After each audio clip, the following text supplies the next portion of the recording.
bergerak berbagi untuk negeri. Assalamualaikum warahmatullahi wabarakatuh. Waalaikumsalam. Alhamdulillahirabbil alamin. Wassalatu wassalamu ala asrofil anbiya'i wal mursalin wa ala alihi wasahbihi ajmain. Yang terhormat Kepala Sekolah UPT SD 1 Simpang Campang yang berkesempatan hadir pada pagi hari ini, dan bapak-bapak, rekan guru yang berkesempatan hadir dalam rangka pengimbasan aksi nyata tentang budaya positif di sekolah kita. Jadi pada pagi hari ini kita akan melaksanakan pengimbasan selaku saya dari calon guru penggerak. Ya, ada salah satu agenda yang harus saya terapkan kepada rekan-rekan sekalian. Kemudian daripada itu, untuk mempersingkat waktu, sini saya selaku pemateri dan langsung saya selaku narasumber. Selanjutnya di sini ada pembukaan atau ada pesan-pesan dari Bapak Kepala Sekolah selaku pimpinan kita dalam melaksanakan acara ini. Kepada Bapak kami persilakan. Bismillahirrahmanirrahim. Assalamualaikum warahmatullahi wabarakatuh. Dengan memanjatkan puji syukur kehadirat Allah SWT, pada pagi hari ini kita masih diberi suatu kesehatan, kegiatan dan kesempatan sehingga kita dapat melaksanakan apa yang menjadi kegiatan pada pagi hari ini, yaitu pengimbasan masalah segi positif daripada di lingkungan sekolah kita. Selawat serta salam kita sanjungkan kepada Nabi yang kita Muhammad SAW. Mudah-mudahan kita selalu akan aku sebagai umat yang setia, insya Allah kita akan mendapat support dari beliau. Amin. Allahumma amin. Yang saya hormati Bapak Michael selaku CGP, Bapak Ibu guru UPT SD Negeri 1 Simpang Campang yang saya hormati. Alhamdulillah pada pagi hari ini adalah kegiatan salah satu dari guru kita, Bapak Michael, yaitu akan melaksanakan tentang pengimbasan budaya positif di lingkungan sekolah kita. Ini adalah suatu sangat keuntungan bagi kita semua, bahwa di sekolah kita ini ada salah satu guru kita yang menjadi CGP, calon guru penggerak. Ini suatu sangat yang sangat kita beruntung sekali, karena belum tentu di sekolah lain itu ada salah satu guru yang berpredikat CGP ini. Jadi dengan adanya guru dan penggerak di sekolah kita ini, apa-apa yang menjadi kegiatan Pak Michael, mari kita dukung, bersemangat, sehingga apa yang ingin dicapai oleh Bapak Michael selaku CGP akan sukses. Bukan saja termasuk oleh Pak Michael sendiri, itu pun akan bersukses juga, termasuk yang diimbaskan kepada kita. Karena apa yang disampaikan ini sangat bermanfaat sekali bagi terutama kemajuan sekolah kita dan termasuk kita sebagai pendidik yang ada di UPT SD Negeri 1 Simpang Campang ini. Jadi saya berharap kepada Bapak Ibu sekalian, mari kita ikuti apa yang disampaikan oleh Bapak Michael selaku CGP ini nanti. Karena ini sangat bermanfaat dan ini tidak mungkin akan selalu kita dapatkan, ada waktu-waktunya. Sekali lagi saya mohon kepada Bapak Ibu sekalian untuk mengikutinya dengan hikmat, dengan serius, penuh semangat, dan apapun itu yang menjadi kendala boleh ditanyakan langsung dengan CGP, dan mari kita ikuti dengan khusyuk supaya apa yang kita menjadi dapat menjadi untuk bekal kita kemajuan sekolah kita ini. Itu saja Bapak Ibu sekalian, singkat dari sambutan saya, lebih kurang saya mohon maaf. Kepada Bapak Michael, silakan untuk mengimbaskan ilmu yang Bapak ada kepada kami semua. Kami akan mengikutinya dengan serius, penuh semangat. Dan saya akhiri, billahi taufiq wal hidayah. Assalamualaikum warahmatullahi wabarakatuh. Waalaikumsalam. Terima kasih kepada Bapak Kepala Sekolah yang telah menyampaikan sambutan. Jadi kawan-kawan, rekan-rekan Dewan Guru yang saya hormati, kita langsung saja pemaparan materi tentang budaya positif yang ada di sekolah kita. Dan selaku saya sendiri yang akan memaparkan ya. Jadi sebelum saya menampilkan materi, Saya buka dulu. Assalamualaikum warahmatullahi wabarakatuh.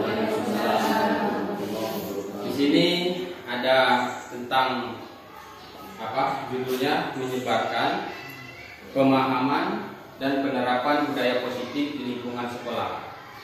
Nah, alhamdulillah materinya sudah saya rangkai sendiri dan saya rangkum sendiri dari modul-modul yang ada di LMS yang ada di aplikasi Guru-Guru. Baiklah, sini Bapak Ibu ya. Langsung saja. Di sini ada konsep inti budaya positif. Nah, di mana konsep inti budaya positif ini ada 8. Yang pertama yaitu perubahan paradigma belajar. Kemudian disiplin positif dan nilai-nilai kebajikan, terus motivasi perilaku manusia, terus keyakinan kelas dan kebutuhan dasar manusia, serta posisi kontrol guru dan segitiga restitusi. Nah, di mana ke-8 ini akan saya paparkan satu persatu menurut apa istilahnya prosedur yang saya jelaskan. Kemudian di sini ada pembelajaran dengan paradigma baru. Nah, di mana pembelajaran dengan paradigma baru ini bersumber merupakan pembelajaran yang dirancang berdasarkan prinsip pembelajaran, ya, berdiferensiasi sehingga peserta didik belajar sesuai dengan kebutuhan yang berdasarkan terhadap pengembangan sesuai teori psikologi modern menunjukkan profil pelajar Pancasila. Nah, sini Bapak ya, mungkin selama ini kita pernah mendengar yang namanya profil pelajar Pancasila. Nah, sinilah ada beberapa tahapan-tahapannya. Yang pertama yaitu beriman, bertakwa kepada Tuhan Yang Maha Esa dan berakhlak mulia. Kemudian berkebenekaan global. Ya, selanjutnya ada bergotong royong, kreatif, bernalar kritis dan mandiri. Jadi seperti itu Bapak ya, Bapak Ibu. Kemudian permainan cobalah buka. Nah, ini adalah sebuah permainan. Disilahkan dulu bapak-bapak atau ibu-ibu memahami, ya. Setelah memahami, kemudian nanti akan saya jelaskan. Ini adalah paradigma permainan cobalah buka. Nah, di mana kita lihat sendiri di sini ada beberapa perintah sebenarnya. Namun di sini saya akan jelaskan langsung saja, ya. Karena bapak-bapak, ibu-ibu sekalian sudah memahami apa itu permainan cobalah buka. Nah, di mana permainan ini adalah memberikan pelajaran, ya, memberikan istilahnya pemikiran kita kepada diri kita. Nah, di mana permainan ini ada salah satu orang yang menggenggam tangannya, yang digenggam itu adalah yang sangat-sangat berharga bagi dia. Kemudian datanglah seorang teman atau rekan ingin merayu membuka tangan kawannya tersebut. Apakah berhasil ataupun tidak? Ya, karena kalaupun dia berhasil alasannya kenapa, dan kalaupun tidak berhasil alasan kenapa. Inilah yang dinamakan kontrol, teori kontrol.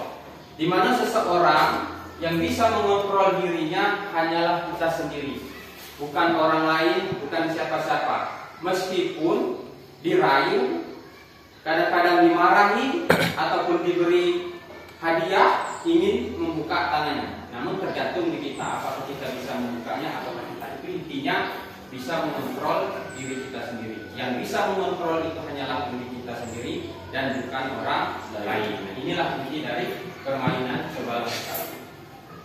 Jadi selanjutnya Bapak Ibu, nah inilah yang dinamakan miskonsepsi tentang teori kontrol menurut William Glasser melalui Choice Theory. Nah, di mana miskonsepsi ini adalah paradigma istilahnya ya, belum bisa dikatakan bertolak belakang. Selama ini yang kita lakukan menurut kita benar, ternyata belum benar. Bukan berarti salah, tetapi belum pas. Jadi selama ini yang kita kontrol, kita terapkan kepada siswa itu belum tentu sepenuhnya benar. Maka dari itu kita akan bahas di mana pertama itu ilusi guru mengontrol murid. Nah, di Dimana murid itu kita kontrol, ya mereka menuruti, namun kenyataannya bukan semata-mata dia hanya patuh kepada kita, namun tergantung kepada dirinya sendiri, ya seperti itu. Kemudian yang kedua, ilusi bahwa semua penguatan positif efektif dan manfaat. Nah ini juga ya melalui ilusi ini bahwa apa yang kita terapkan kepada siswa, apa yang kita harapkan kepada siswa itu belum tentu siswa itu menjalankannya dengan efektif dan bermanfaat. Bagi kita bermanfaat, bagi kita efektif, namun bagi dia belum tentu. Itu yang namanya teori kontrol. Kemudian ilusi bahwa kritik dan membuat rasa bersalah mampu menguatkan karakter. Nah ini sama saja dengan kita memarahi siswa, namun memarahinya dengan cara membuat rasa bersalah. Karena dia mungkin datang terlambat, kemudian kita salahkan dia tidak mengerjakan PR, kita salahkan dia. Namun itu istilahnya kurang pas. Kita harus tanya dulu alasannya terlambat kenapa, alasan tidak membuat PR kenapa. Jadi seperti itu Bapak Ibu ya. Kemudian ilusi bahwa orang dewasa berhak memaksa. Nah ini maksud saya kemarin, maksud saya hari ini bahwa mentang-mentang kita orang dewasa, semata-mata mereka itu hanya ingin mendengarkan kita, ya, ingin menurutkan kata-kata kita. Itu sebenarnya kurang pas untuk tahap pembelajaran. Walaupun kita merasa saya ini lebih tua, saya ini sudah dewasa, saya ini selaku orang tua, anak saya harus begini, harus begitu. Itu tidak, itu kurang pas Bapak Ibu ya. Karena hal itu kita melihat latar belakang dulu, kekurangannya apa, maunya apa. Contoh lagi, ada salah satu misal anaknya sudah kelas 6, kita akan sekolahkan, misalnya mau sekolah MTS lah atau SMP, namun anaknya bertolak, saya mau sekolah pesantren saja Bapak, Ibu, ayah atau ibu. Nah itulah yang melihat karakter anak tadi kemauannya kemana. Mari kita giring arahkan ke sana. Jadi seperti itu. Tidak lagi hanya mentang-mentang saya orang tua, saya dewasa ataupun saya guru. Jadi kita harus melihat jati diri dari anak kita sendiri. Itu yang namanya sebagai kontrol. Yang bisa membuat kontrol itu adalah diri kita sendiri.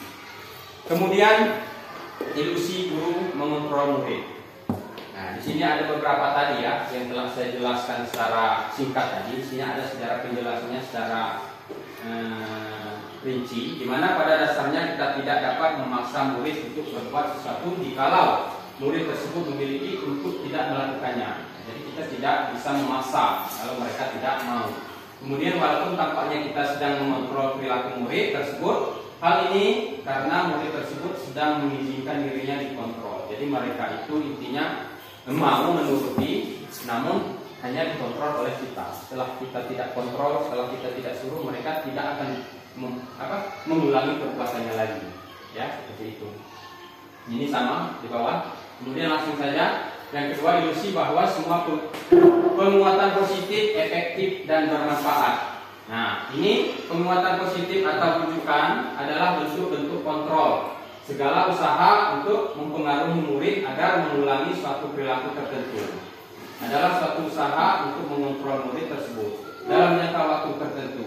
Kemungkinan murid tersebut akan menyadarinya dan mencoba untuk menolak bujukan kita, atau bisa jadi murid tersebut menjadi tergantung pada pendapat sang guru untuk berusaha atau ujian.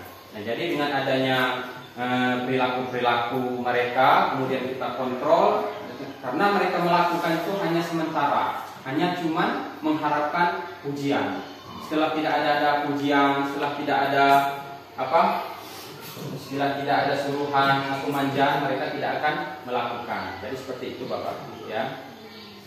Kemudian yang ketiga, ilusi bahwa kritik dan membuat orang merasa bersalah dapat menguatkan karakter. Nah, ini artinya menggunakan kritik dan rasa bersalah untuk mengontrol murid menuju pada identitas gagal. Jadi mereka ini kita kontrol itu bukan berarti semata-mata mereka menuduki kita, namun hanya untuk merasa takut, merasa segan. Namun kalau jati diri keluar dari hati mereka tidak. Kemudian mereka belajar untuk merasa buruk tentang diri mereka, ya. mereka mengembangkan dialog yang negatif, kadang-kala sulit bagi guru untuk mengidentifikasi bahwa mereka melakukan perilaku ini, karena seringkali guru cukup menggunakan suara halus untuk menyampaikan pesan negatif. Nah, jadi walaupun mereka ada kesalahan, ya di sini ada contoh seperti apa yang kita pernah lakukan, ya. Misalnya anak itu tidak bisa membaca, anak itu tidak bisa berhitung, maka kita berbicara, kamu ini nakal, kamu ini bolos, kamu ini malas, kamu ini segala macam. Itu sebenarnya tidak boleh kita pakai, karena semua anak itu tidak ada yang bodoh, seperti apa yang telah disampaikan oleh pembina upacara kita hari Senin kemarin. Nah, jadi hal-hal seperti itu memang anak itu merasa pintar semua dan tidak ada yang bodoh, karena semua anak itu sama, tergantung di kita cara kita mengajarinya. Karena kalau mereka sudah kita bilang seperti ini, maka yang tertanam kepada otak mereka, saya ini bodoh, saya ini malas. Jadi itulah menimbulkan gagal bagi mereka pada saat berpikir. Jadi seperti itu ya. Kemudian yang terakhir, ilusi bahwa orang dewasa memiliki hak untuk memaksa. Banyak orang dewasa yang percaya bahwa mereka memiliki tanggung jawab untuk membuat murid-murid berbuat hal-hal tertentu. Apapun yang dilakukan dapat diterima selama ada sebuah kemajuan berdasarkan sebuah pengukuran kinerja. Pada saat itu pula, orang dewasa akan menyadari bahwa perilaku memaksa tidak akan efektif untuk jangka waktu panjang dan sebuah hubungan permusuhanlah yang akan terjadi. Nah, bahwa di sini bahwa orang dewasa memiliki hak untuk memaksa. Jadi tadi sudah saya paparkan bahwa orang dewasa ini merasa dia dewasa, benar ya, merasa dia seorang guru, merasa dia seorang pimpinan. Jadi semua apa yang dibicarakan orang tersebut harus didengari oleh murid atau anak kita. Namun itu semuanya kurang tepat, ya, karena hal-hal seperti itu kita itu tidak bisa mengontrol sepenuhnya kepada anak-anak kita atau murid-murid kita tersebut, karena mereka memiliki kontrolnya sendiri, kemauannya sendiri, apalagi dalam belajar. Ya, sehingga nanti terciptanya pembelajaran yang berpihak pada murid. Karena ada filosofi Ki Hajar Dewantara itu, ada salah satu itu bagaimana caranya guru menghamba pada murid. Namun bukan berarti kita menyembah atau membangga-banggakan murid. Namun kita itu istilahnya menghamba itu kita turuti apa kemauan mereka yang positif lah, seperti itu ya. Lanjut Bapak Ibu ya. Nah, di sini ada mengubah paradigma stimulus respon ke pendekatan teori kontrol. Nah, di mana ada stimulus respon tentang dunia. Di sini ada realitas, kebutuhan kita sama. Tapi apa teori kontrol tentang dunianya? Realita, kebutuhan kita berbeda. Jadi apa yang kita inginkan, apa yang kita harapkan belum tentu apa yang kita inginkan, kita harapkan dituruti oleh orang lain atau sesuatu kita. Mau kita seperti ini, anak-anak harus seperti ini. Nah, karena kebutuhan kita, berdasarkan kebutuhan kita, kalian harus ini. Namun kebanyakan belum tentu apa yang kita harapkan sesuai dengan mereka inginkan. Jadi itulah terjadi hingga yang ada namanya stimulus respon. Jadi mereka itu merespon apa yang telah kita berikan pelajaran, mereka itu tidak semata-mata harus menurutinya. Kemudian semua orang melihat hal yang sama. Setiap orang memiliki gambaran berbeda. Jadi sama, penjelasan semuanya ini sama dengan yang di atas. Jadi apa yang kita harapkan, apa yang kita inginkan, apa yang kita kontrol belum sesuai apa yang mereka inginkan. Sama seperti kita rekan sejawat. Kita harus begini, harus begitu. Kadang-kadang menurut, kadang-kadang ya, namun dalam hatinya kurang tepat. Jadi itulah yang terjadi dalam keadaan stimulus respon. Lanjut ya. Nah, kemudian disiplin positif. Nah, barulah kita masuk ke teori yang kita akan bahaskan pada hari ini sesuai dengan modul yang ada di LMS tentang guru. Nah, di mana disiplin positif ini, Bapak Ibu ya? Yang pertama, disiplin berasal dari kata disiplina, yang artinya belajar. Disiplin ini intinya belajar. Mungkin selama ini kita disiplin. Nah, itulah artinya disiplin itu ada belajar. Belajar itu dalam arti luas, banyak sekali. Nah, kemudian disiplin mengacu pada disiplin diri yang memiliki tanggung jawab terhadap apa yang dilakukan berdasarkan nilai-nilai yang diyakini. Jadi keyakinan itu, disiplin itu, belajar itu apa yang kita pelajari, apa yang kita yakini, itulah yang kita ikuti biasanya. Namun tidak sesuai dengan keyakinan kita, Bapak Ibu ya, untuk apa kita untuk mengikutinya seperti itu.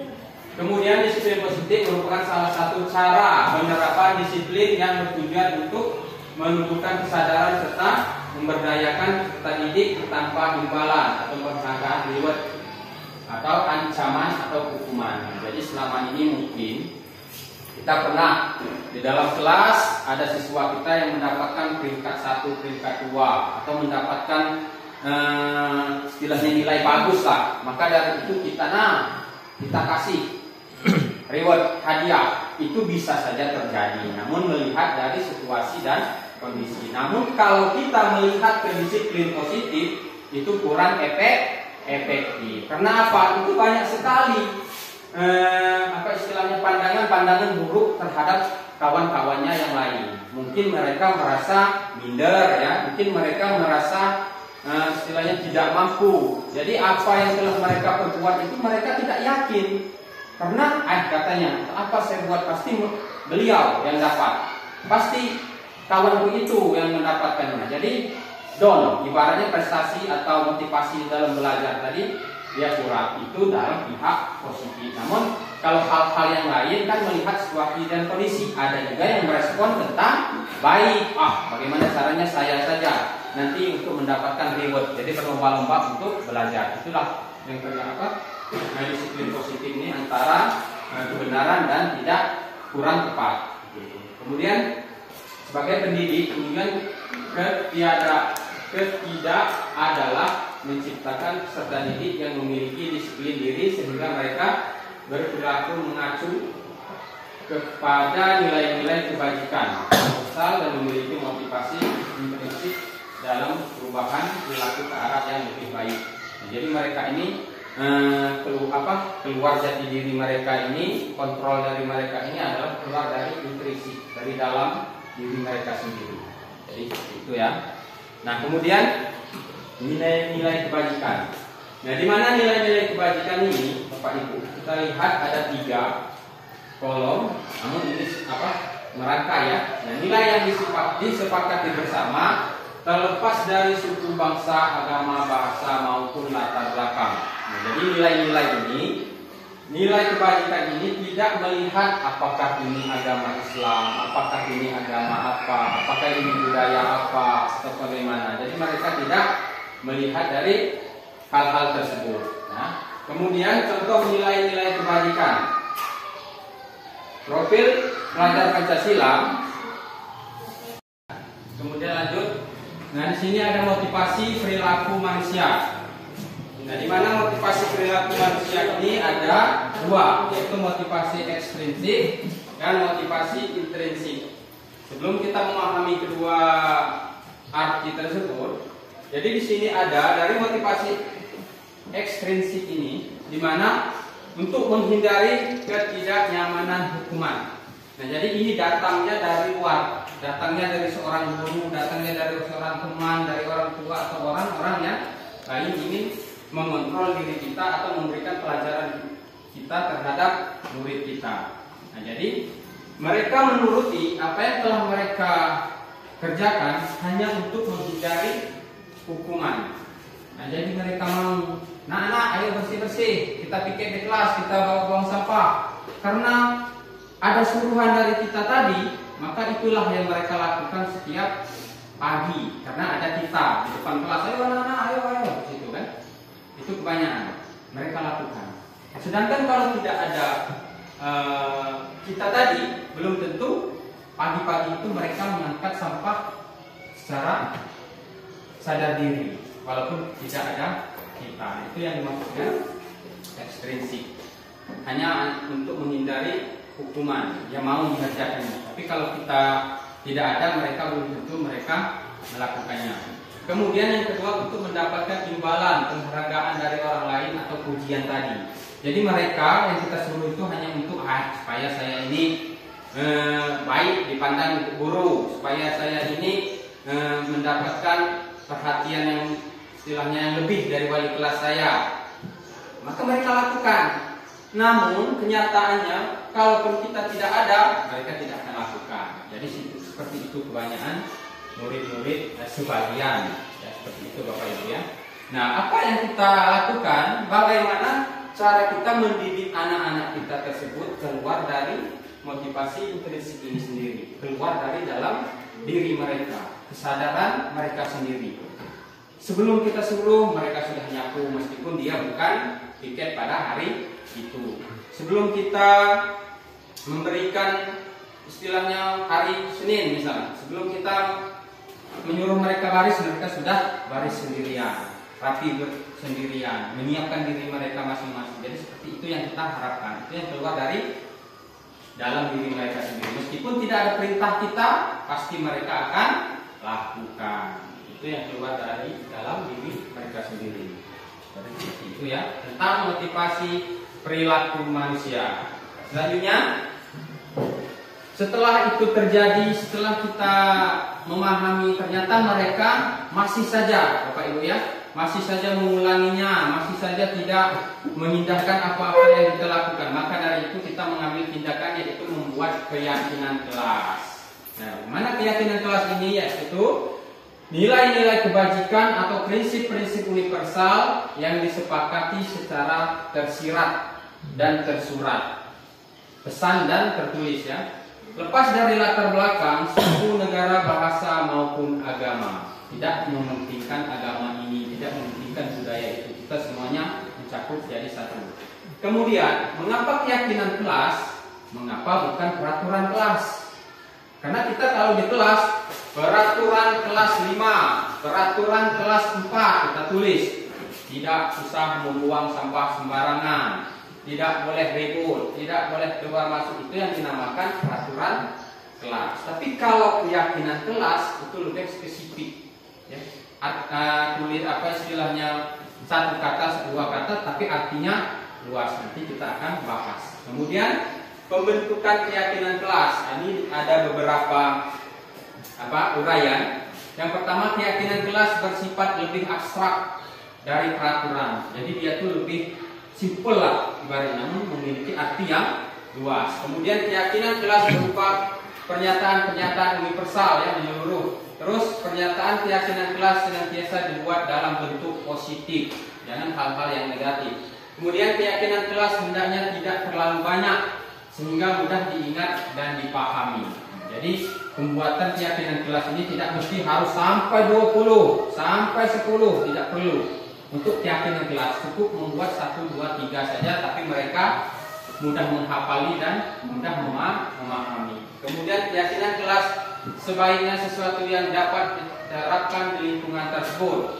Kemudian semua warga kelas hendaknya ikut berkontribusi dalam pembuatan keyakinan kelas dan bersedia meninjau kembali keyakinan kelas dari waktu ke waktunya. Jadi membuat keyakinan kelas itu dapat kita rubah dari melihat situasi dan kondisinya. Jadi seperti itu Bapak Ibu ya. Nah, kemudian itu di sini ada peraturan dan keyakinan kelas. Nah, sini saya akan jelaskan di mana kalau peraturan selalu kembalikan buku ke tempatnya.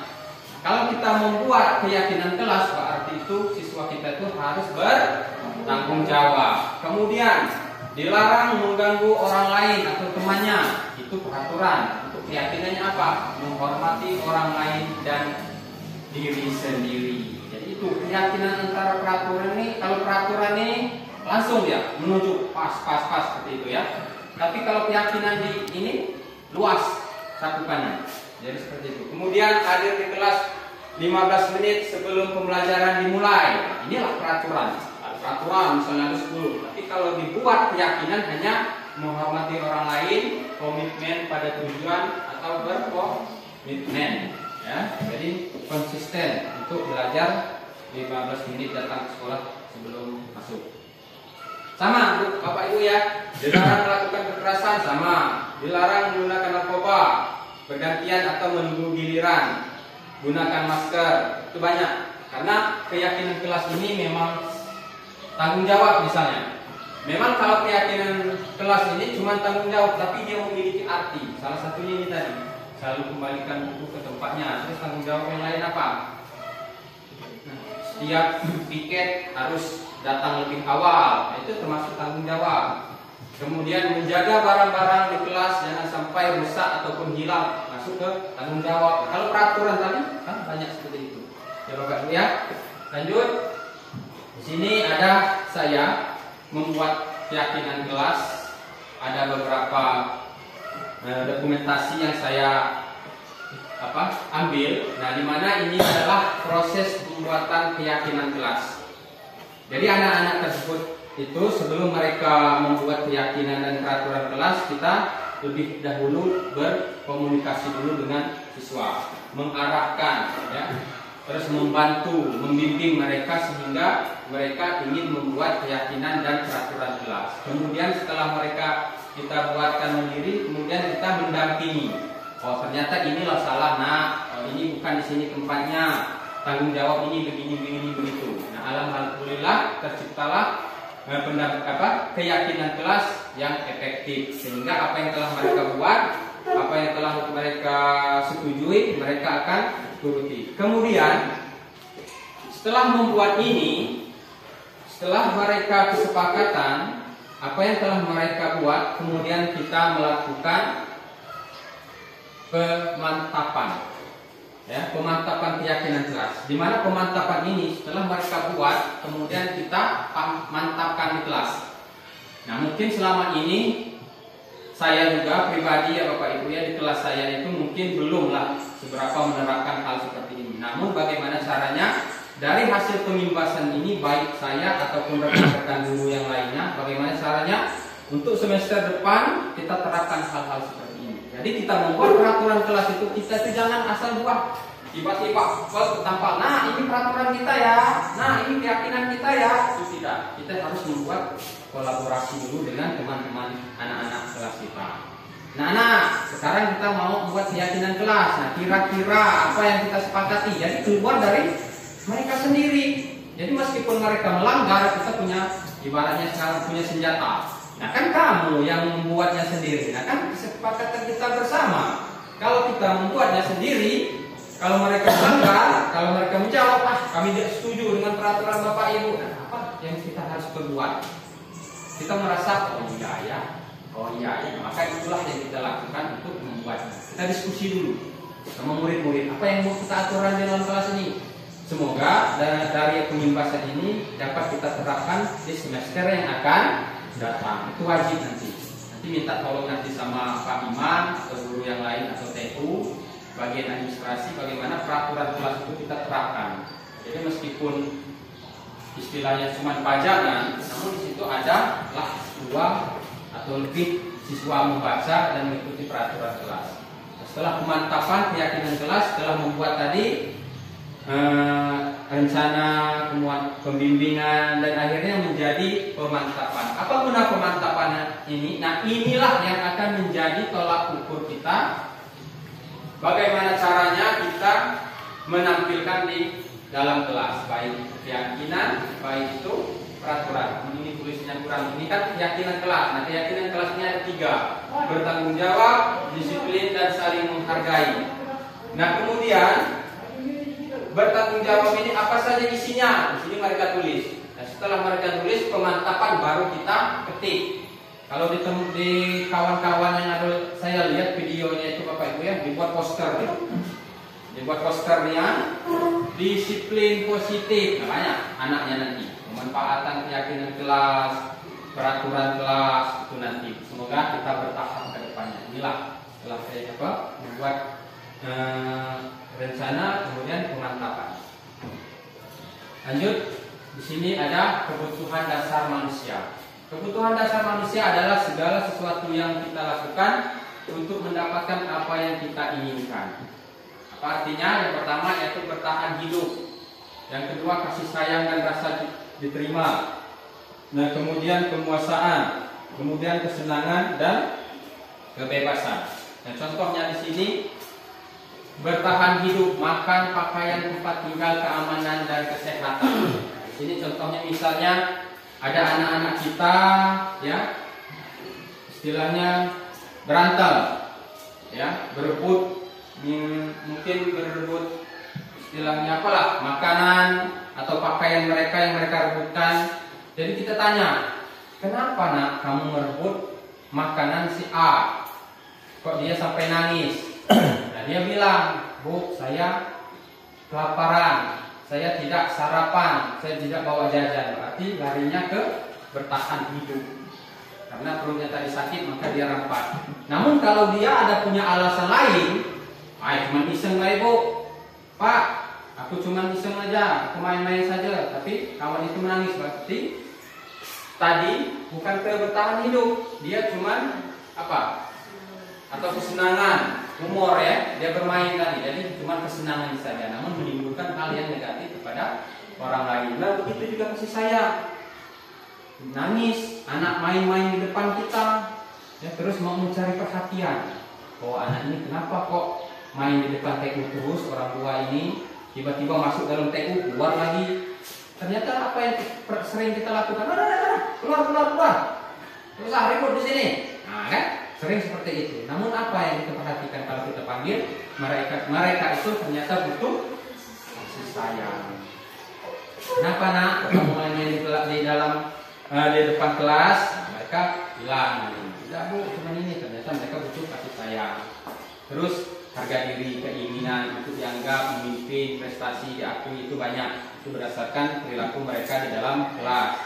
Kemudian kesenangan tadi ya. Kemudian kebebasan, memiliki pilihan mencoba hal baru, mampu mengendalikan arah dirinya sendiri. Siapa yang menjadi pemimpin? Saya Bu, saya Pak. Jadi tanpa ditunjuk mereka akan berani. Nah, itu yang kebebasan. Jadi mereka itu memberanikan diri mereka untuk belajar yang lebih baik. Jadi seperti itu Bapak Ibu ya. Nah itu belum. Lagi baik. Semangat ya. Nah, lanjut. Nah kemudian, di sini ada beberapa hal kebutuhan dasar manusia. Nah, di mana kebutuhan dasar manusia ini seperti tadi, sebutkan kebutuhan apa yang sedang berusaha dipenuhi oleh anak-anak ini. Nah, pertama tadi kan telah saya jelaskan bahwa aku senang main kejar-kejaran dengan ibu guru, seru katanya. Nah jadi nanti kalau dijawab apalah isinya di sini? Apakah akan menjawab? Apakah untuk kasih sayang, apakah istilahnya tadi berani ya. Kemudian yang kedua, aku sebel, gambarku tidak rapi, malah ibu guru nunjukin ke teman-temanku di depan kelas. Nah, apalah ini? Apakah kasih sayang tadi? Apakah bertahan hidup tadi? Nah, seperti itu. Jadi kita langsung saja Bapak Ibu ya. Nah, di sini bahwa apa yang telah mereka lakukan ini, apa yang telah mereka inginkan ini, inilah yang mereka harapkan. Ya. Nah, aku senang main kejar-kejaran dengan ibu guru. Nah, berarti dia ingin kesenangan. Dan yang kedua, aku sebel katanya. Itu penguasaan. Penguasaan apa maksudnya? Karena mereka telah membuat gambarnya tadi meskipun jelek, kurang bagus. Terus aku bosan, masa belajar cuma gitu-gitu aja dengan ibu guru aja. Berarti mereka ingin merasa bebas ya. Kemudian ibu guru tidak menyapaku hari ini, padahal aku pakai jepit rambut baru. Berarti dia itu butuh kasih sayang. Makanya Bapak Ibu ya, dari pelajaran ini kita sama-sama belajar bahwa kalaupun sebelum kita memulai pelajaran, tidak ada salahnya kalau kita memuji anak-anak kita yang baru masuk kelas. Gantengnya, wah cantiknya, wah jilbabnya bagus. Jadi mereka itu ada merasa kasih sayang terhadap guru dan terhadap guru-guru yang mereka ingin dipelajari. Terus kemudian aku lapar, tapi aku guru gak izinin aku ke kantin, berarti kebutuhan hidup. Ya. Permisi Pak, permisi Bu, nak mana? Nak ke kantin. Nah, ya, tidak boleh, kan? Kita larang dulu kalau lagi belajar. Namun kita tahu artinya, oh berarti dia ini butuh kebutuhan hidup. Nah, itulah larinya ke sana. Nah, kurang seperti itu Bapak Ibu ya. Sekarang kita masuk ke 5 posisi kontrol guru. Inilah yang pernah kita pahami bersama, yang pernah kita pelajari, ada yang mendapat dari YouTube, ada yang dari hal-hal yang positif tentang pelajaran posisi 5 kontrol. Nah, inilah yang harus kita terapkan di sekolah, yang harus kita pahami sehingga nanti kedepannya bisa berjalan dengan lancar apa yang kita inginkan. Yang pertama adalah bentuk guru secara penghukum. Nah, di mana penghukum ini langsung ya, pernah kita laksanakan, mungkin ibu bapak sendiri yang pernah melaksanakannya. Anak tersebut tidak membuat PR. Apa yang kita lakukan? Kita langsung yang tidak buat PR. Saya saja, ya Bapak, ini cerita. Pertama-tama itu seperti itu, sebelum kita memahami yang namanya 5 posisi kontrol. Yang tidak buat PR, maju. Nah, yang lain pukul, maju, orang 5 itu maju. Tanpa sadar, itulah posisi kontrol kita. Angkat kaki, itulah langsung menghukum. Tanpa kita memikirkan apakah membuat rasa bersalah, merasa teman, pemantau, atau manajer. Itu masuknya ke penghukum. Yang kita pakai seragam saat upacara ke sana, itu kan masuk menghukum. Tapi boleh saja melihat situasi dan kondisi. Kalau mau jadi teman terus, tidak mungkin ya dapat hari. Nah, anak telah melakukan belaga berdarah masih bisa teman kan tidak mungkin. Jadi melihat situasi dan kondisi. Yang kedua, membuat anak itu merasa bersalah. Ada ya? Niren kemarin, cerita Niren kemarin kan? Niren. Maaf, Niren. Jadi hal-hal seperti itulah yang patut kita contohkan, yang patut kita berikan pelajaran kepada anak-anak kita. Ya, gara-gara kamu terlambat, bapak dimarahi kepala sekolah. Nah, seperti itu merasa bersalah. Kemudian merasa teman. Ini Ren, kok tambat lagi sih? Besok jangan terlambat lagi ya. Seperti itu. Jadi nanti kita akan perlihatkan. Kemudian pemantau. Pemantau ini menjelaskan kesalahan akibat kesalahan itu seperti apa. Nah, kalau manajer, yang namanya manajer itu memecahkan masalah, memberi solusi, menanyakan apa masalahnya. Akhirnya nanti terrealisasi apa yang kita inginkan menjadi hal yang positif. Nah, ini dari 5 tadi, di sini ada beberapa contoh, ya, contoh penerapan 5 posisi kontrol guru. Nah, kasusnya ini murid tidak memakai atribut lengkap pada saat upacara bendera. Nah, inilah yang sering kita temui setiap hari Senin. Kemarin alhamdulillah tidak ada Pak ya, semuanya lengkap memakai atribut upacara. Penghukum seperti tadi, menghormat pada bendera selama 1 jam, ini contoh. Ada juga disuruh keliling-keliling lapangan, ada juga disuruh nyapu, itu penghukum.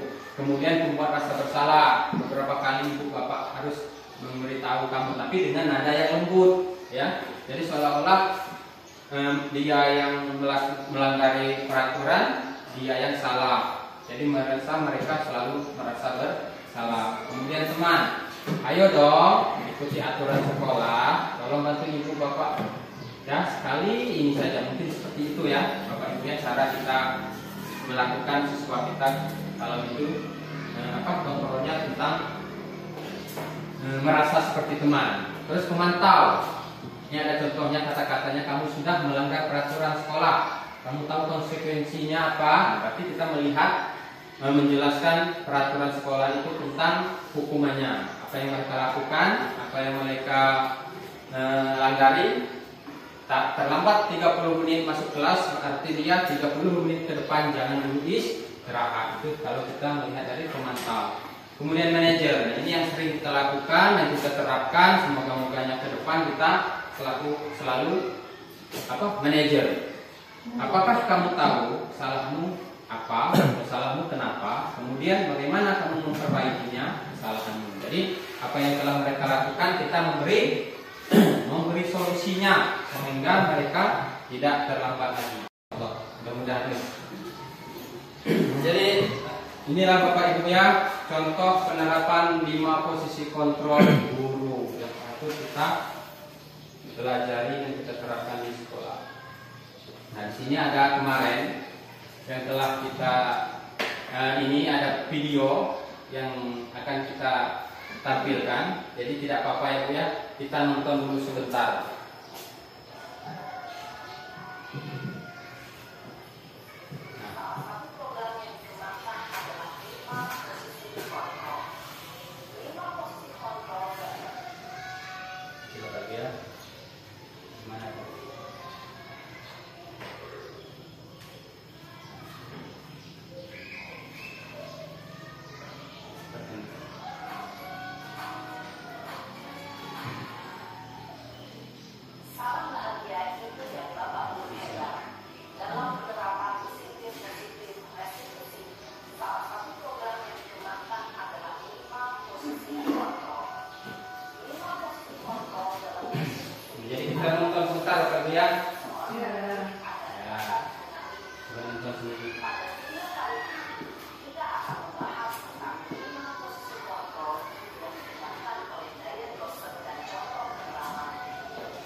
kemarin.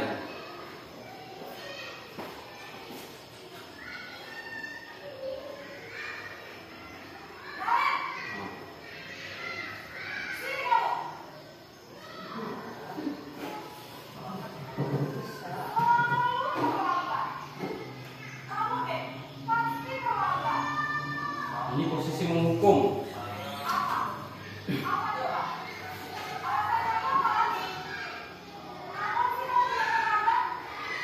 Tidak diberi kesempatan.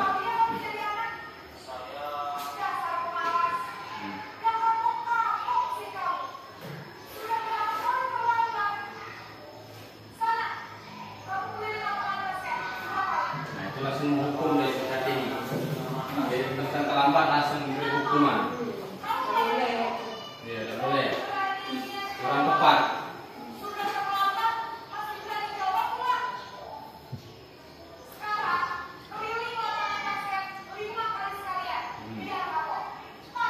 Langsung menghukum.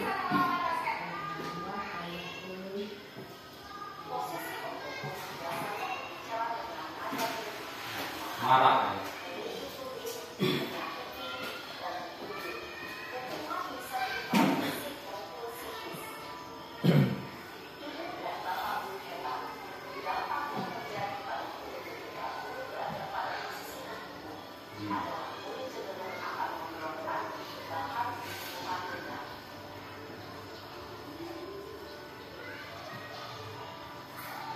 Membuat rasa bersalah.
Ini yang ketiga. Apa ini? Teman.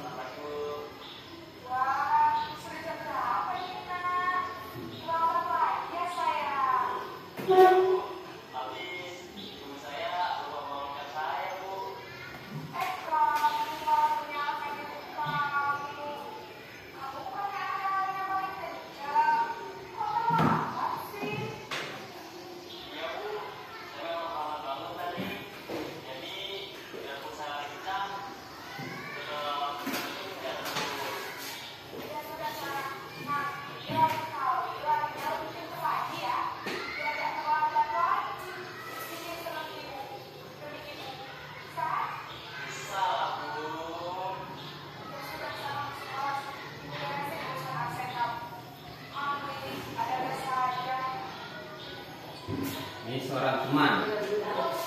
Itu biasanya kelas 1, 2, 3 bisa saja. Namun hal-hal yang positif.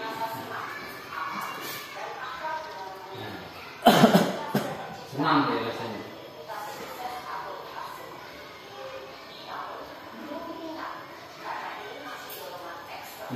Keluar dari tergantungan. Namun kita tidak kata Pak, masih dia kan?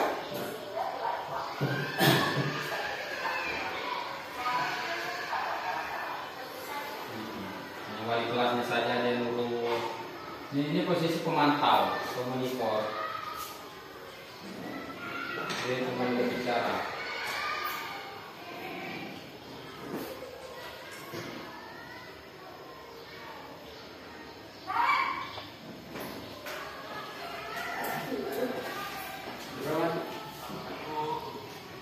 Sudah.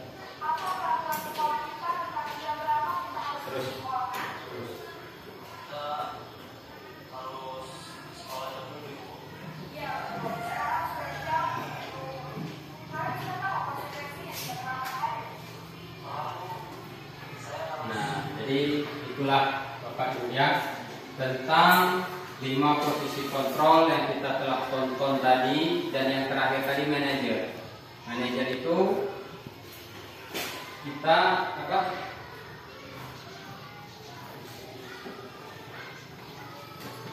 menanyakan kenapa kamu terlambat, ya, alas kamu terlambat kenapa, gara-gara apa, dan solusinya bagaimana. Itulah yang termasuk dalam manajer. Kemudian Bapak Ibu ya, kita lanjutkan. Nah, di sini ada segitiga restitusi. Di mana segitiga restitusi ini proses menciptakan kondisi bagi murid untuk memperbaiki kesalahan, proses kolaboratif yang mengajarkan murid untuk mencari solusi sendiri, proses dialog yang dijalankan guru agar dapat menghasilkan murid yang mandiri dan bertanggung jawab. Inilah segitiga restitusi. Kemudian menstabilkan identitas. Apa itu menstabilkan identitas? Kemudian dia validasi dan menanyakan keyakinan. Kalau menstabilkan identitas, seperti mereka saat berantem, masukkan ke ruang TU. Saat mereka lagi kengos-ngosan, lagi nangis pada nangis, maka kita langsung, selama ini kan kita langsung, tangganya apa? Kamu kenapa? Ternyata itu kurang baik. Kita tanyakan dulu, apa masalahnya? Kemudian mereka menjawab. Pasti kan satu menjawab. Sudah, sekarang tenangkan dulu. Istilahnya berhenti dulu nangis. Jangan nangis dulu. Dengarin bapak, dengarin ibu. Setelah mereka menstabilkan identitas mereka, setelah mereka tenang, setelah mereka tidak nangis, barulah kita validasi. Baru kita menanyakan alasan seperti yang dikatakan tadi. Gara-gara apa Anton? Kok kamu bisa memukul si A, gitu kan? Mulai mereka tanya jawab kan, Bapak Ibu, mulai tanya jawab, ini kamu yang salah, ini kamu yang ini, kita validasi. Siapa yang benar, siapa yang salah.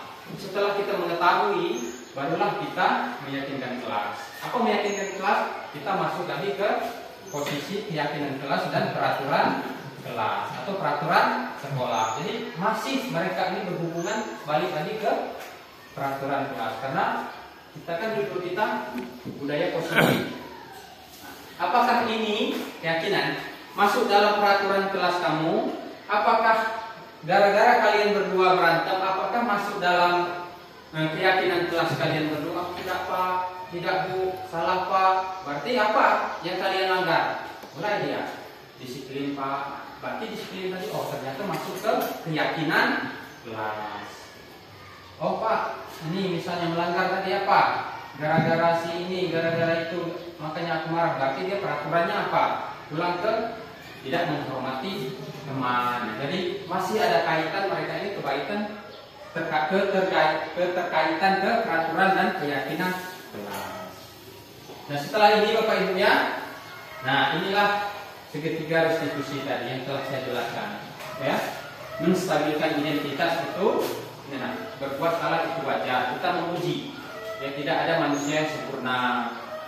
Setelah mereka nangis tadi, inilah yang kita bicarakan. Kemudian kita validasi. Validasi itu berdasarkan prinsip ya. Kamu pasti punya alasan mengapa melakukan ini. Barulah mereka kan biasa berdebat. Gara-gara kamu dulu sih, gara-gara mana? Jadi setelah mereka selesai, baru kita ke menanyakan keyakinan. Apakah keyakinan kelas kita yang kalian lakukan? Apa yang keyakinan kelas kita yang kita lakukan?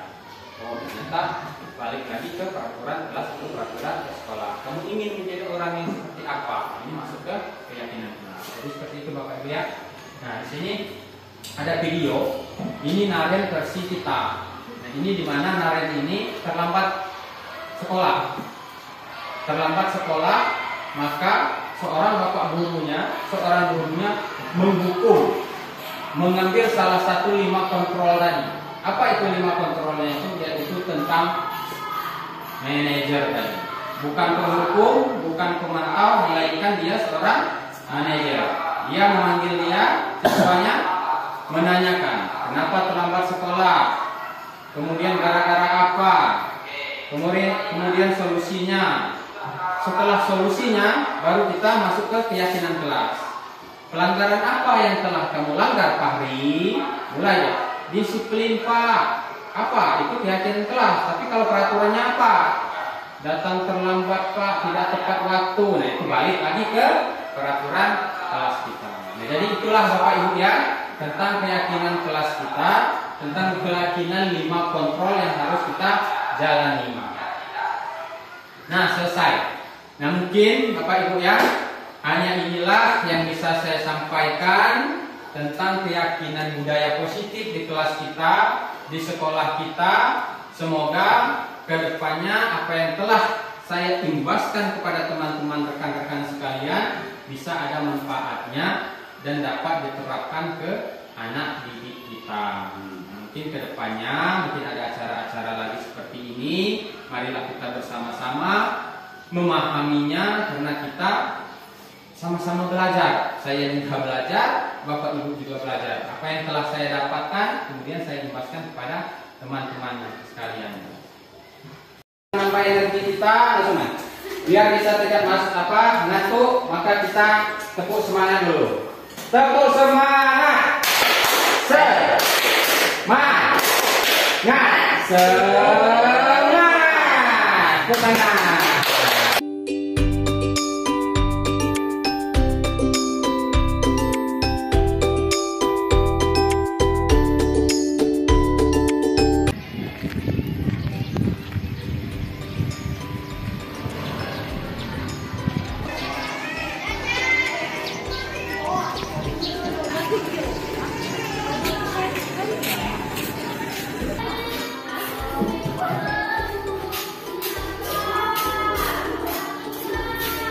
Terlambat.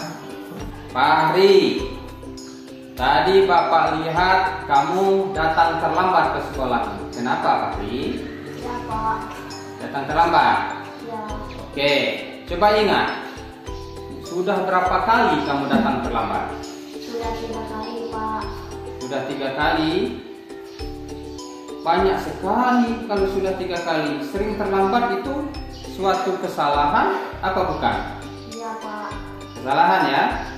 Oke, Fahri, perbuatan salah itu memang biasa, karena semua orang pasti ada salah.